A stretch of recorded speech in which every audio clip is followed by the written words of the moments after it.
আসসালামু আলাইকুম ফেসবুক কন্টেন্টের ভাইরা দেখেন আমি সবাই সব ব্যবসা করে জুতার দোকান দেয় মোবাইলের দোকান দেয় কত ব্যবসা না করে ভাই আমি কৃষি ব্যবসা করি আমার জন্য দোয়া করবেন আর এই যে এই জমিটা আমি নিছি নেওয়ার পরে এই কৃষি গাছ লাগাইছি দেখেন কত সুন্দর কৃষি হয়েছে আল্লাহর দেওয়া ফল পেঁয়াজ লাগাইছি বুঝছেন আবার ওই যে দেখা গেছে ওই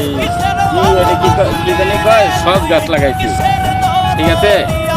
আমার জন্য দোয়া করবেন যাতে এই যে দেখেন গাছটাকে একটা পাড়াইয়া ভাঙ্গিয়া লাগছে